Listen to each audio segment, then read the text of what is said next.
Meu querido amigo e meu irmão, deputado Paulo Paim, que, para honra nossa, preside essa sessão. Minha querida amiga,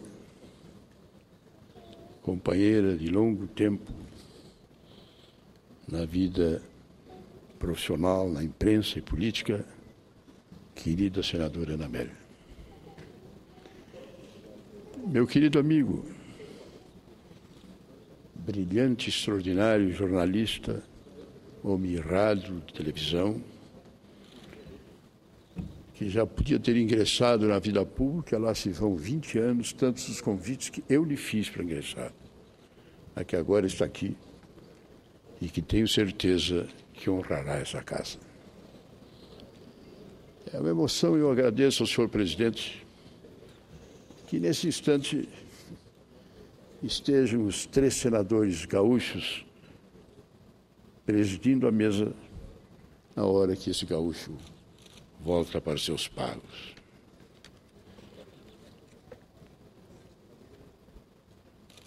Querida Ivete, agora é deputado Tiago, uma longa vida que está começando. Minha querida Miriam, minha nora, Pedrinho, lá na faculdade, querida Ana Clara e minha querida netinha, eu com 85 anos, é minha primeira netinha, que faz exatamente aniversário quando eu faço aniversário. Eu vou fazer 85 no dia 31 de janeiro, o dia que sai dessa casa, e ela, a Isabela, vai fazer 3 anos. Meus amigos de toda uma vida, na política, na casa, meus amigos parlamentares, senhoras e senhores,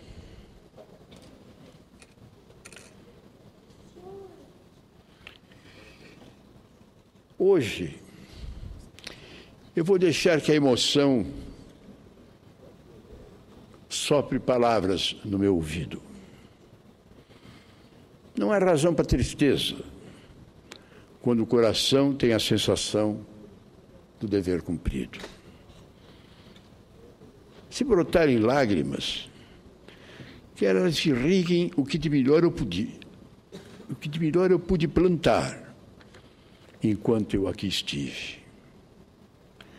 Nas comissões, nos corredores, no plenário do Senado, por esse Congresso. Ainda que eu tenha cultivado a humildade de reconhecer que fiz menos do que eu poderia e muito menos do que eu desejei fazer. Aqui eu não só plantei, eu colhi. Esta casa, senhor presidente, sempre foi para mim terra fértil. E o que mais espero é que a minha colheita possa ter saciado, na medida das minhas limitações, enquanto semeador, o desejo de democracia, de soberania, de cidadania e de justiça do povo brasileiro. Pelo que fiz, ainda que pouco na minha imensidão, na imensidão da minha vontade de fazer, agradeço em primeiro lugar a Deus, porque Deus, a gente sente a presença nas pequenas coisas, nos pequenos gestos, nos pequenos.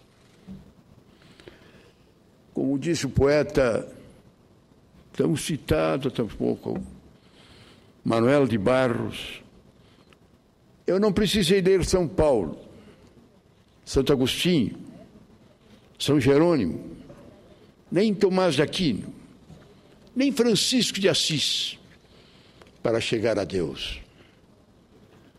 Formigas me mostraram ele. Eu tenho doutorado em formigas, completa o notável poeta. Eu, da minha parte, tenho conhecimento de ser formiga. Reconheço a minha insignificância diante do conjunto da criação divina. Mas tenho procurado dedicar a minha vida a bem servir. Tenho buscado ser instrumento nessa travessia. Para dar o merecimento às pequenas coisas, aos pequenos gestos, aos pequenos, para bem representar a grandeza do povo gaúcho e brasileiro, e humildemente me aproximar de Deus. Eu me vali sempre do meu São Francisco, encontrando permanente inspiração tão poética quanto a das obras do já encantado Manuel dos Barros e das Formigas. E pensando na minha existência, diante dos postulados deixados pelo santo que tanto me inspira, eu digo, acho que fui mais consolado do que consolei nessa casa. Acho que fui mais compreendido do que compreendi. Acho que fui mais amado do que amei. Acho que mais recebi do que doei. Acho que mais fui perdoado do que perdoei. Acho que mais vivi que morri. Mas eu lutei. Confesso que lutei. Quando eu vi o ódio, lutei para levar o amor. Onde eu vi a ofensa, lutei para levar o perdão. Onde eu vi a discórdia, lutei para levar a união. Onde eu vi dúvida, lutei para levar a fé. Onde eu vi o erro, lutei para levar a verdade. Onde eu vi desespero, lutei para levar a esperança. Onde eu vi tristeza, lutei para levar a alegria. Onde eu vi trevas, lutei para levar a luz. Onde eu vi repressão, lutei para levar a liberdade. Onde eu vi tirania, lutei para levar a democracia. Onde eu vi corrupção, lutei para levar a ética. Onde houve impunidade, eu vi impunidade, lutei para levar a justiça.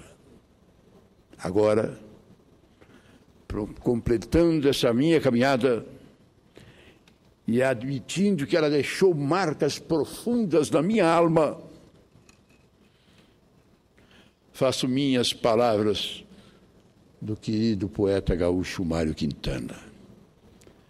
Eu queria ser eu mesmo, não por orgulho, nem por soberba, mas por gratidão. Gratidão pela vida, gratidão por poder emprestar a minha voz a quem teve a voz silenciada, gratidão por me saber finito, gratidão por entender que eu não sou eu mesmo, eu sou um momento que passo. Eu passei, confesso que eu passei. Eu sei que não tenho doutorado e que conheço pouco da vida.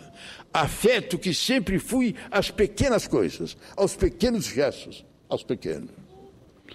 Saio daqui como entrei, ainda um aprendiz.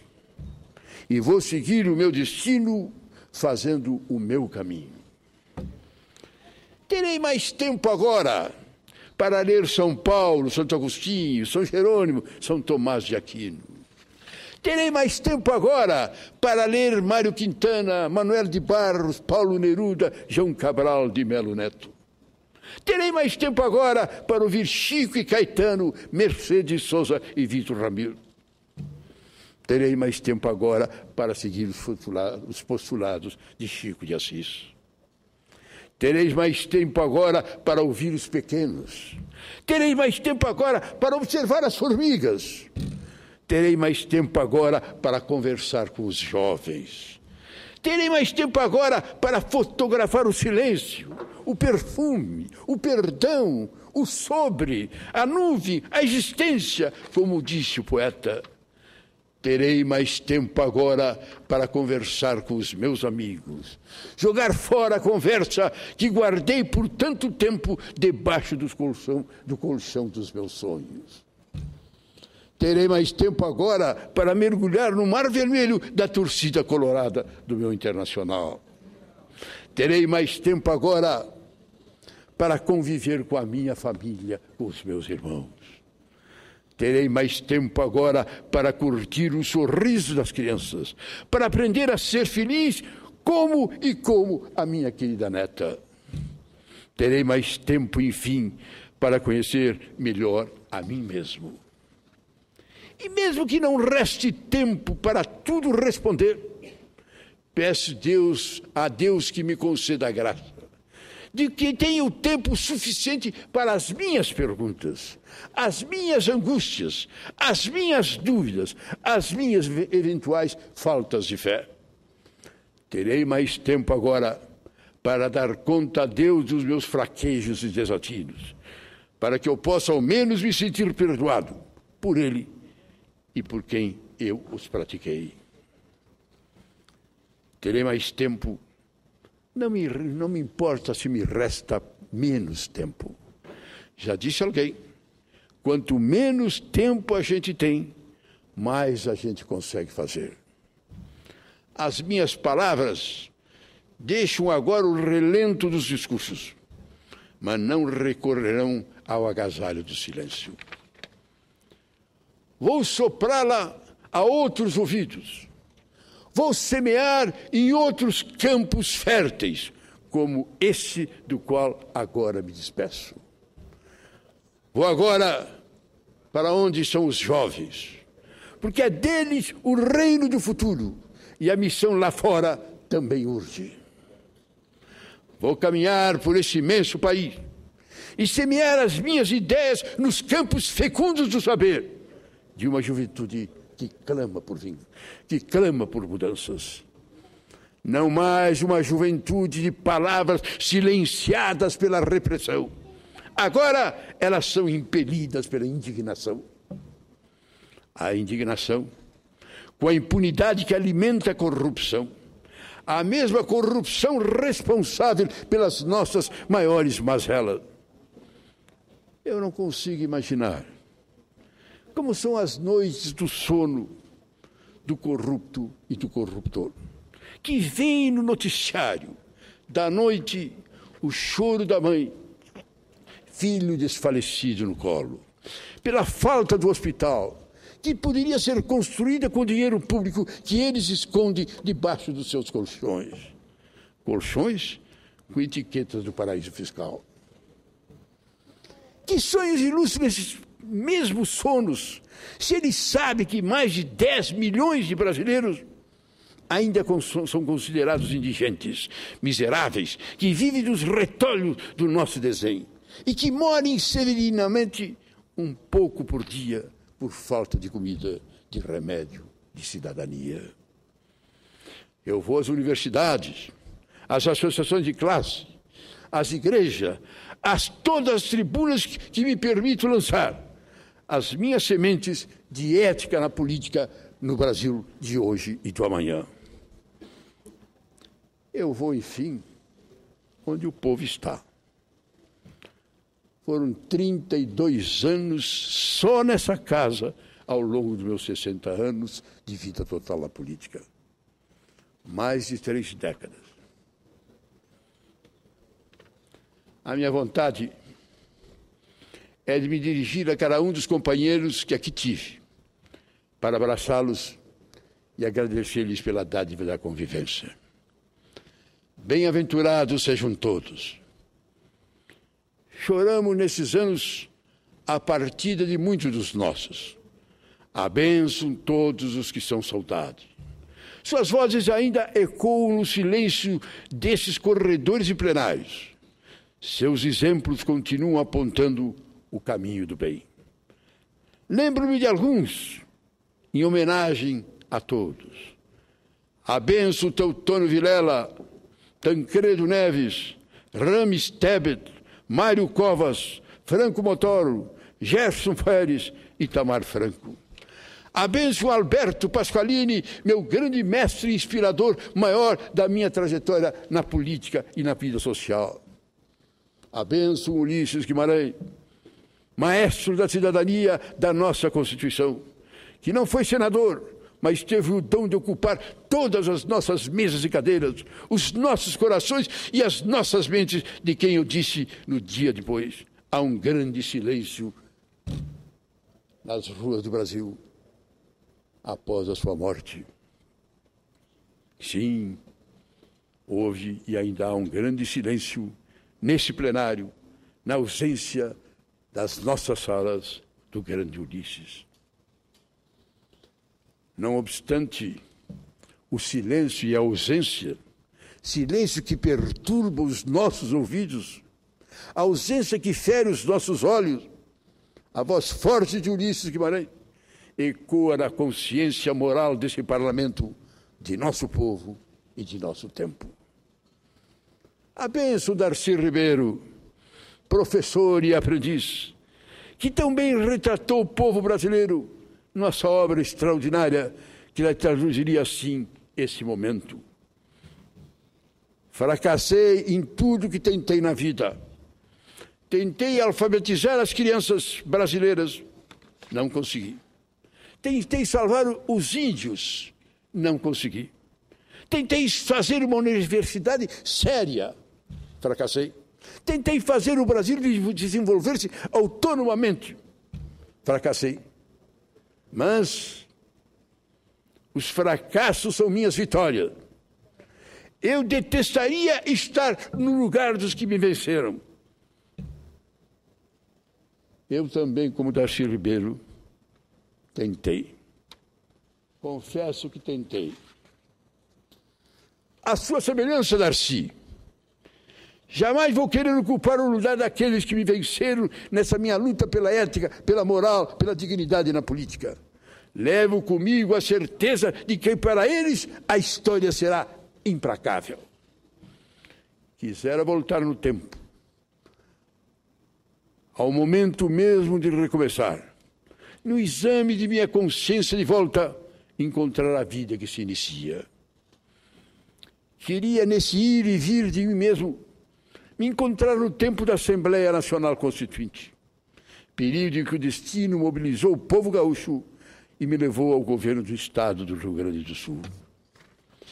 Sonho com uma Assembleia Nacional Constituinte exclusiva, se Deus permitisse, para fazer o que o povo exige nas ruas e no passado exigiu e hoje exige verdadeira reforma política, ética, moral do povo brasileiro.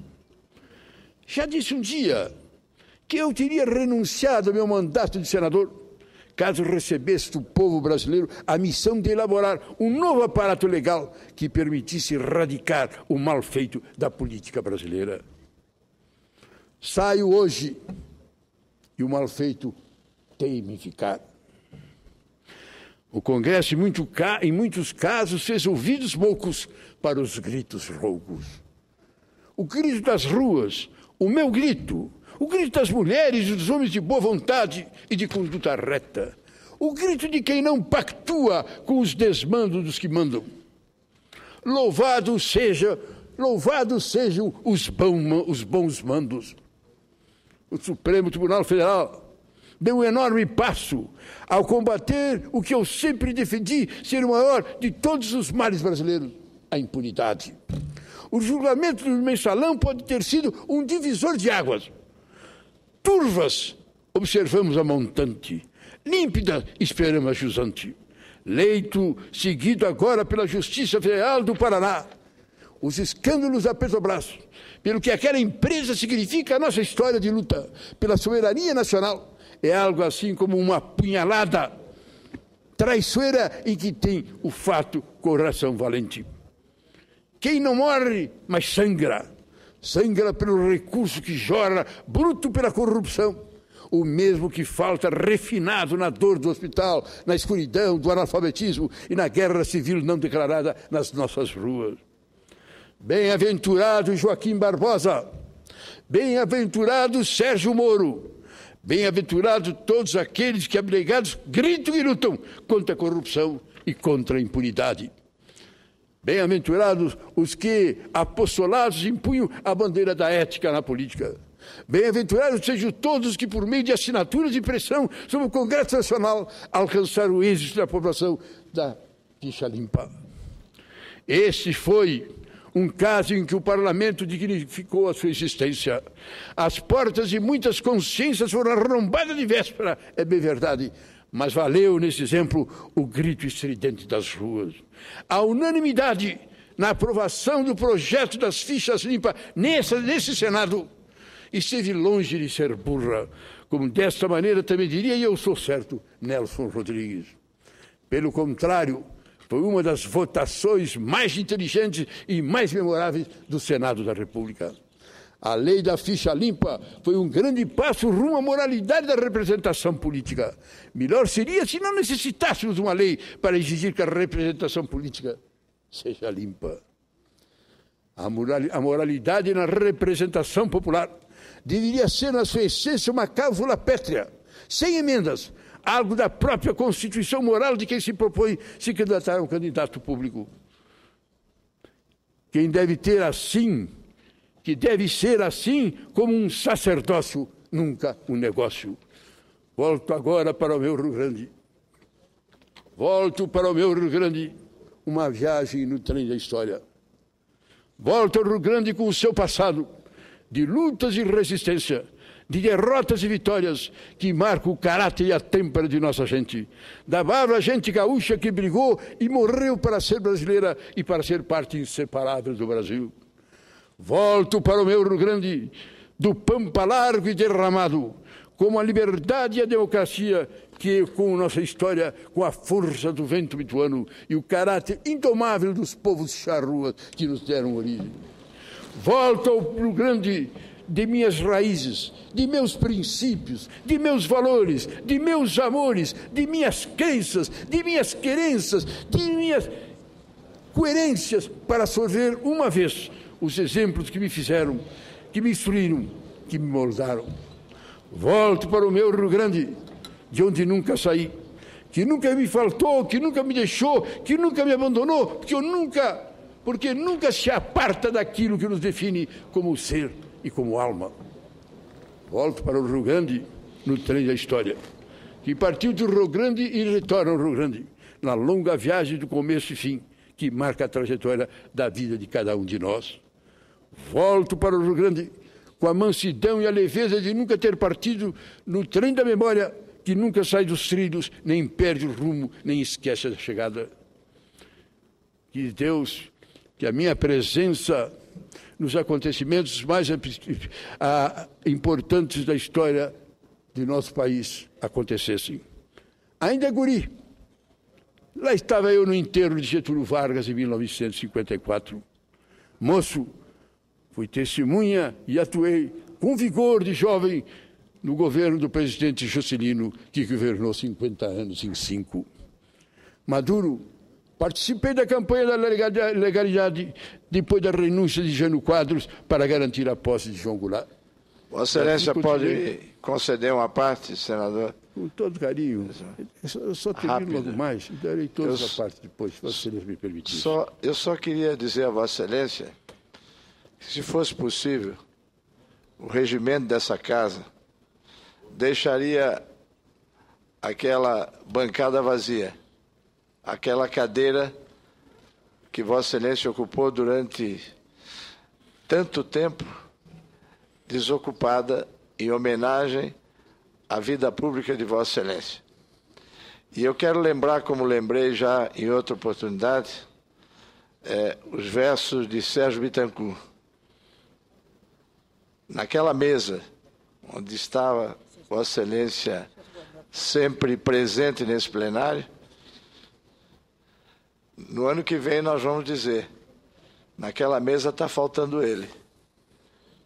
E a saudade dele vai doer em nós. Obrigado. Assim, continuei a minha vida política, com Teotônio Vilela, Ulisses Guimarães, Tancredo Neves, contra os cães da ditadura, na luta pelo fim da tortura e de todos os tipos de calabouço, pelas diretas já, pela anistia ampla, geral e restrita, pela Assembleia Nacional Constituinte e pela ética na política. Caminhei com Itamar Franco, com quem vivenciei como líder do seu governo nesta casa. Os verdadeiros postulados da oração de São Francisco são um sentido perverso do dano que se recebe nos nossos dias. A história ainda haverá de fazer justiça ao presidente Itamar Franco.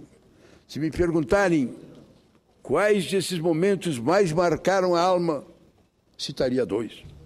No mesmo ano de 1984.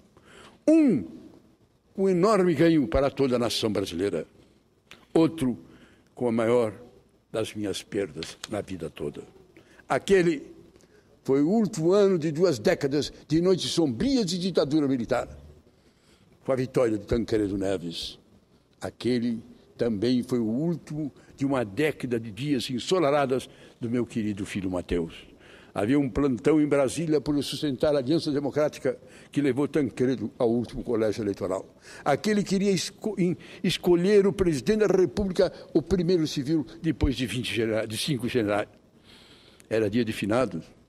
E eu me ofereci para permanecer em Brasília, para fazer a fiscalização, para que a mesa não vetasse a candidatura de Tancredo.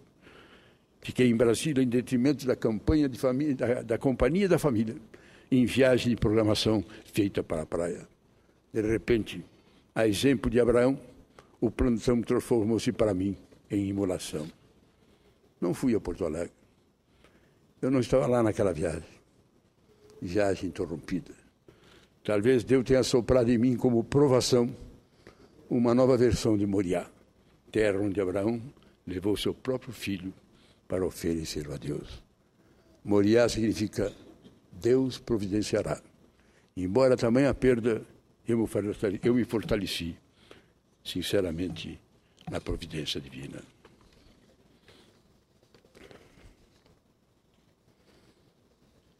Não posso deixar de manifestar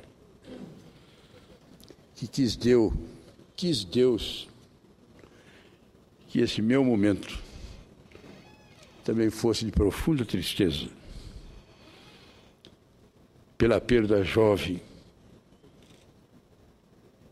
no fim da noite de ontem, de minha querida sobrinha afilhada, Ana Elisa Davi. Hospital em São Paulo, morreu nessa madrugada. Confesso pelos laços afetivos que sempre nos uniram na nossa família, pensei em não fazer esse pronunciamento. De repente, seu irmão, que estava ao lado dela, me telefonou. E soube que naquelas que seriam a sua última fala,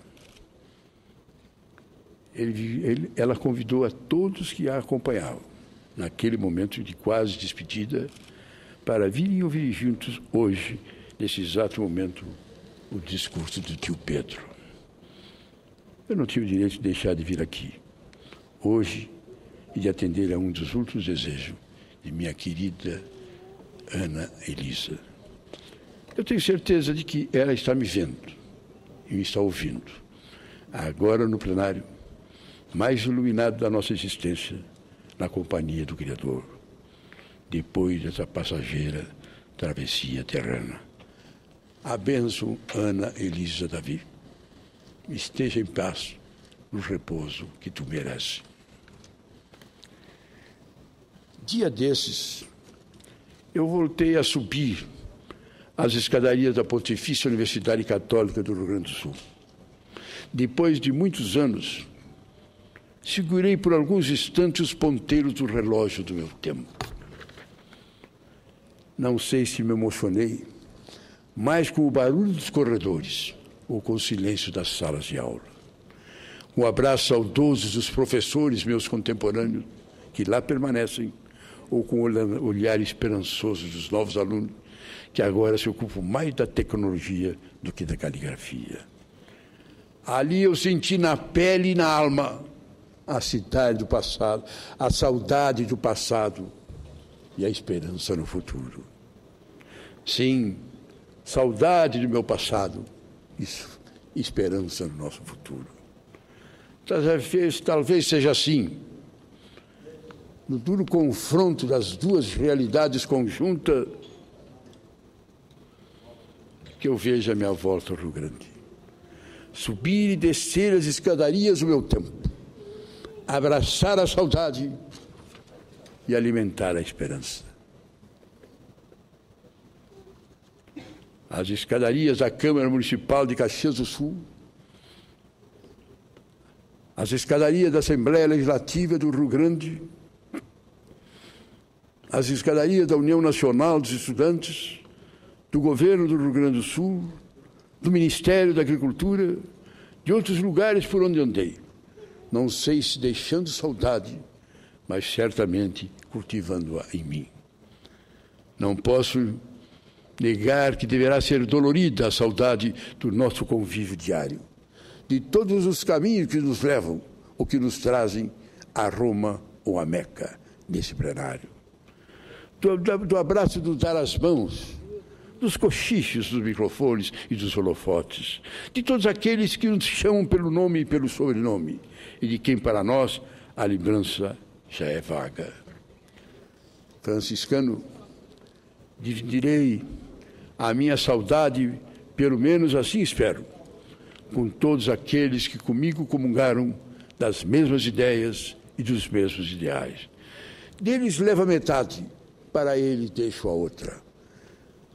Tenho certeza de que aqueles a quem incomodei com o meu discurso e com a minha prática, deixo pouca saudade. Mas deles eu também não levarei qualquer rancor. Transformei-o nesse ponto de esperança. A esperança de que reflitam, que mudem, para que deixe aqui a boa rima da melhor herança. Levarei saudades incontidas dos funcionários dessa casa. Eles são para mim a verdadeira mesa do Senado, uma mesa de comunhão que eu tive a honra e o privilégio de participar. Também gostaria de abraçar todos eles, sem uma única exceção, porque eles ajudaram a construir a nossa história nessas 3 décadas.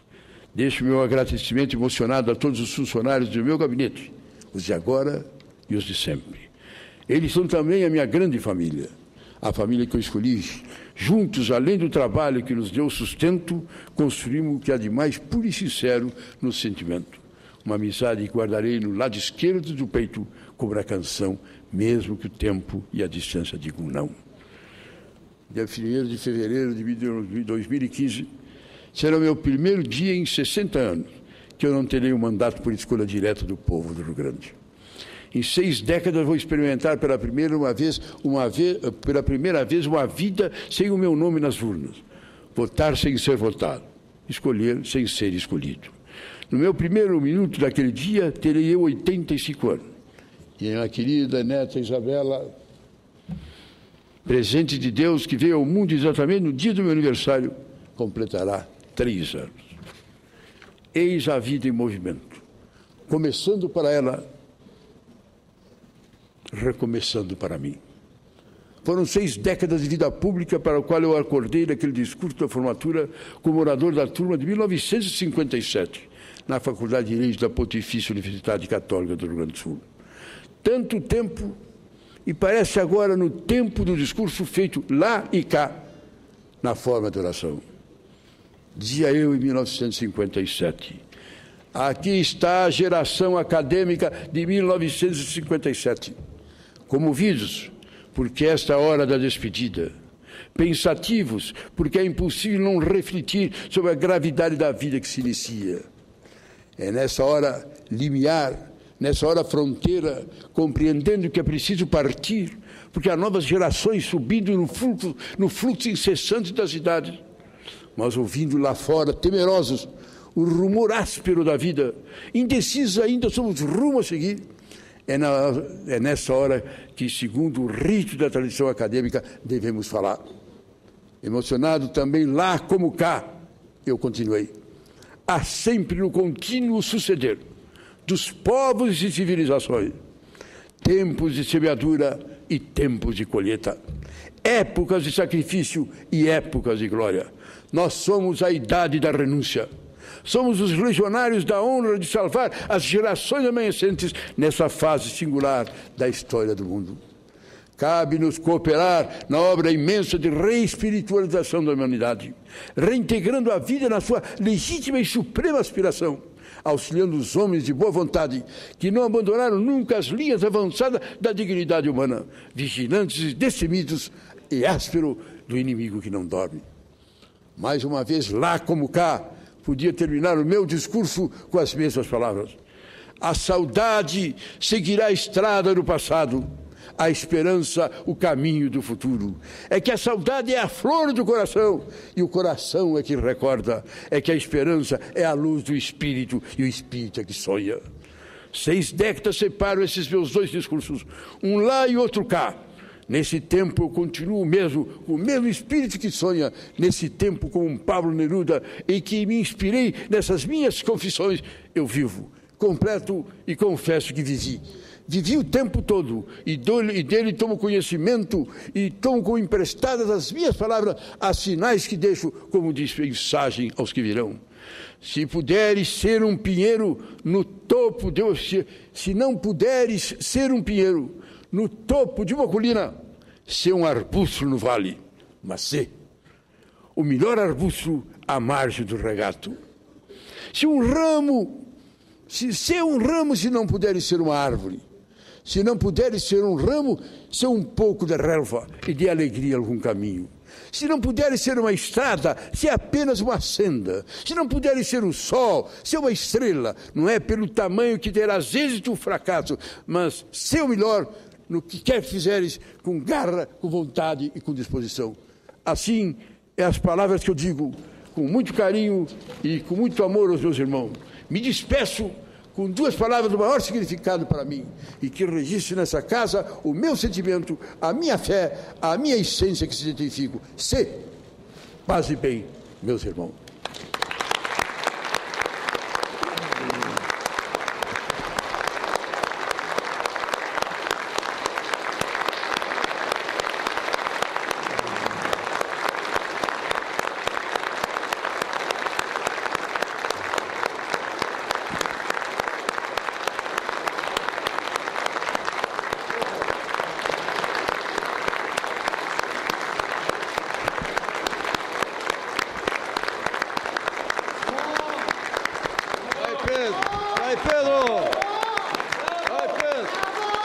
Bravo!